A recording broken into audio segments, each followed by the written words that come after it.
Tons of experiments and equipment and supplies embedded in the walls.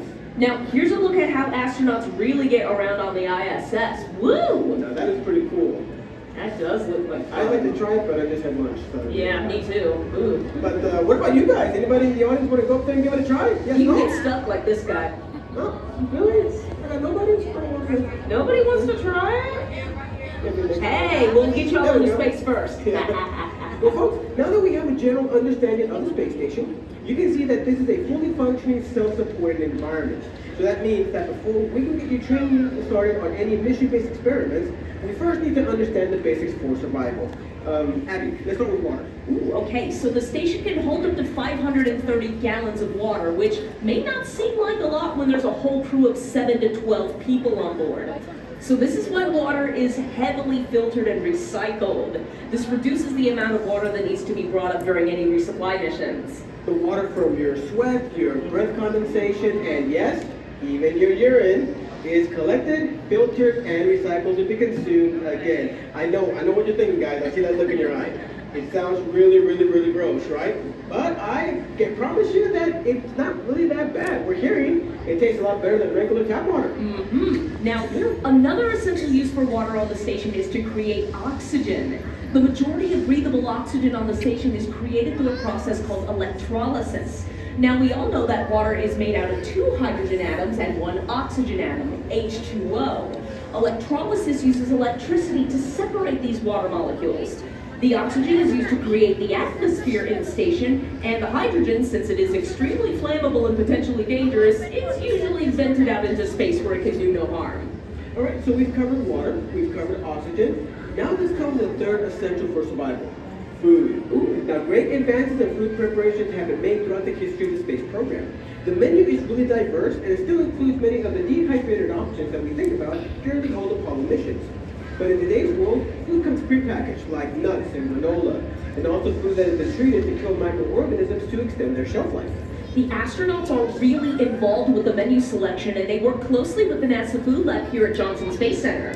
Now, since microgravity reduces the sense of taste, many astronauts request spicier foods than they would normally eat on Earth. And many astronauts also prefer tortillas over bread. Can anybody guess why? They are tasty indeed, but there is another reason. Can anybody guess? Oh yes, I heard it in there. Crumbs. That's because tortillas produce way fewer crumbs than bread. And crumbs are really difficult to clean up in microgravity. Where did all these come from? Did you go bring a sandwich up here again? Another tuna sandwich, didn't he? We need to have a talk with that man. We're gonna have to have a talk. That's okay, it's okay. So, one of the many advantages to having 15 different countries represented on the ISS is that these astronauts will often share their customs and celebrations. It's very common for the astronauts to participate in food swaps as part of these cultural parties. Now, if I were to bring some of my favorite foods, I would want a bowl of my mama's beef stroganoff. Ooh, that sounds good. What would you bring, Gabe? Ooh, I would like some really good chicken marsala. That's all. Ooh, don't threaten me with a good time. Not beef stroganoff. I'd like to try that. But hey, what do you got there? So what I have here, I mean, is some freeze-dried fruits that I was going to demonstrate to show, what this food is all about. But I think it'd be a bigger impact if one of our astronaut candidates gave it a try. What do you think? I think that's a rather good idea. I'm going out there on left field on this, so I'm going to. All right, let's do this then. All right, let's do it. Let's give it a try. All right, so do I have a volunteer?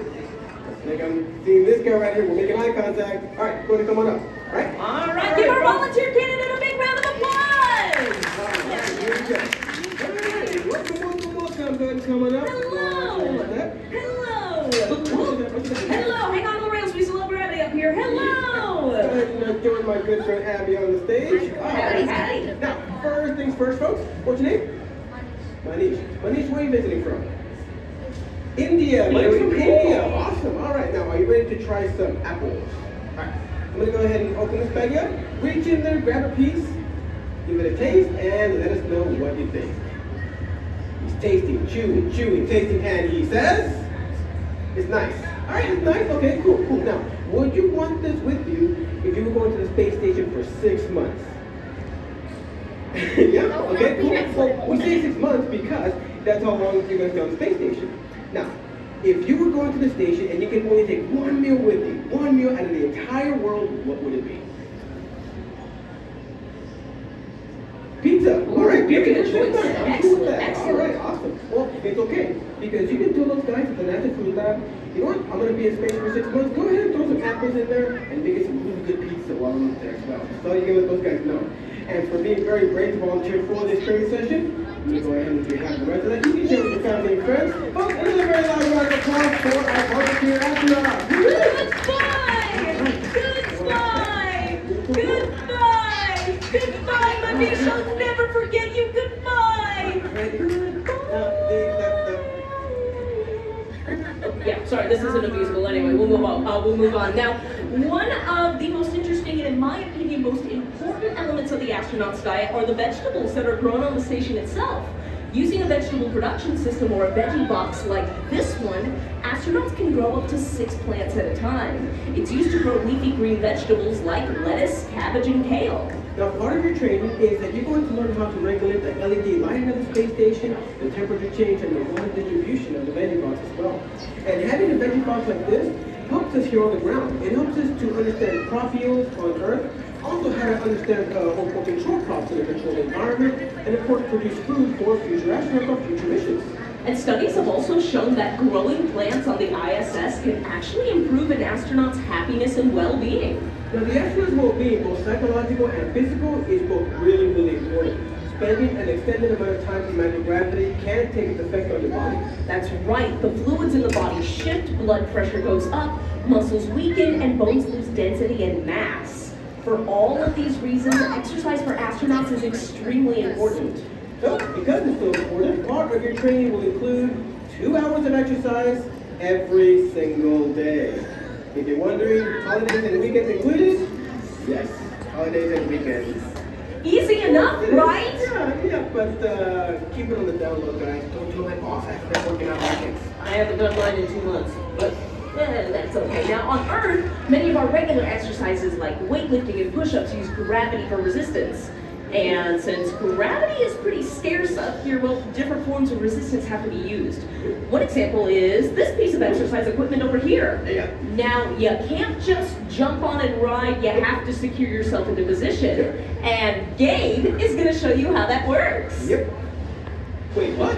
Why me? You're closer. He is closer, right? I'm not crazy? See, I knew you would have my back. Thanks. Okay, all right. Good thing to get the training moving along, all right? So, folks, this is Fergo, the flight ergometer. Basically, it's just a fancy word for an astronaut bicycle. Now, this is basically how it works. But, folks, first off, please do not try this at home. It is not OSHA approved. If you happen to find one of these lying around, just keep walking, all right? But what you would do is you would click your feet onto the pedal over here, grab onto these bars over here on the back, over here behind you, and once you're ready, you pedal. You can also adjust the speed and the resistance, too. And Abby, I can see what you're doing. Do not post that. It's being uploaded to Snapchat as we speak. But here's a couple other ways that astronauts exercise on the ISS. Okay. Here we have our treadmill. This is called the T2. There's the real Fergo. And next is the ARED, the Advanced Resistant Exercise Device. It lets the astronauts lift weights in microgravity. It's pretty cool. Hold on. Time out. I'm exercising and you had a video that you could play this whole time? Well, yeah. But how about this? Do you want me to go ahead and demonstrate the next section? Yeah, I think that'd be fair. Right, folks? That's fair. Okay, yeah. We can do that. Let's talk about sleeping on the ISS. Oh, you gotta be kidding me. I'm exercising and all I gotta do is rest. Well, it may sound like I got the better end of this deal, but even sleeping has its challenges on the ISS. The station orbits the Earth once every 90 minutes, meaning that the astronauts see 16 sunrises and 16 sunsets every single day. This means that the astronauts can't just sleep when it's nighttime. They can't rely on the human body's natural sleep pattern based on light and darkness. Wait, that's circadian rhythm, right? That's right. So to help the astronauts maintain their circadian rhythm, the lighting on the station adjusts both color and brightness to replicate light patterns here on Earth. Brighter and more blue-toned light like this is used during daytime on the station, and warmer, dimmer lighting like this is used during evening or sleep time. So this is cozy. I like that. Now, because the space station goes around the world through these time zones fairly quickly, the lights, as well as the clock on the station, have been adjusted to one time setting, GMT, or Greenwich Mean Time, to avoid any confusion. That's the time they follow in the UK, so shout out to any British people in the audience. Now, at the end of their shifts, astronauts need a private sleep chamber like this one. So as you can see, it's about the size of a large refrigerator, and inside it has a sleeping bag attached to the wall with bungee cords, and once we get it outfitted for the next astronaut candidate, it's going to have a fan, lighting controls, and even a place to store a few personal items. As a matter of fact, there is a leftover personal item in here already from the last astronaut candidate. I guess she just forgot to take this with her. Well, this is a photo of a very cute little dog, and his name is Gorby. Everybody say hi, Gorby. Hi, Gorby. This is an actual artifact that astronaut Sunita Williams took with her to the ISS on her very first mission. It was much easier than bringing her real dog on the mission. I'm going to put you right here, Gorby. Sit, stay. Good boy. Now, if I were to bring some of my personal effects up onto the station, I would want a big fat photo of Pedro Pascal right there. Ooh, he's such a handsome man. I love him. That's where my Pikachu's are going to go. No, that's where Pedro's supposed to go. Pikachu's We agree on going to this. go on the bottom. Pikachu's on top. Why are you putting him down on the bottom? Pedro. Pikachu's. Who's going to be on this? Pedro! Okay. Pedro and I always get what we want. Just scared me, seriously. But wait, Gabe, so why is the sleeping bag attached to the wall? And why is it standing up instead of laying down? And why is a pillow not nearly as important as when you're sleeping on Earth? Yeah. What do you guys think? Can you guys help me out? Why are all these questions? Got it? Got it now, guys? Come on. Ah, exactly. I knew somebody said the answer. Microgravity. Now, whenever you're in microgravity, your whole body feels supported as you float. So you really don't need a pillow unless you really want one. And also, being that there's no sensation of up or down, it doesn't matter which direction you're sleeping. You can be sleeping upright, you can be sleeping upside down, at an angle, side to side. Doesn't matter. It's all good. Now, I realize that I don't have to train all of y'all on how to sleep, hopefully, but I would like to show you how to get into the sleeping bag. Gabe, can you take this for me, please? Thank you. That's what I've been using this whole time. You haven't noticed it? Yeah. I literally recorded you on that earlier. That's right. But yeah, so since you're floating, it's important to be attached to the structure so you don't get pushed around by air currents in the station while you sleep. You could bump into something and wake up, break a really, really expensive piece of equipment, or worst of all, hurt yourself. Now, what you would do is you would climb or float on in and subsequently zip yourself up just like that. There we go. We also have armholes on either side to allow you to stick your arms out if you so choose, but I don't feel like sleeping like a scarecrow tonight, so I'm going to go ahead and get my arms out of this. And since this mock-up is in full Earth gravity, this isn't nearly as comfortable as it would be on the actual ISS.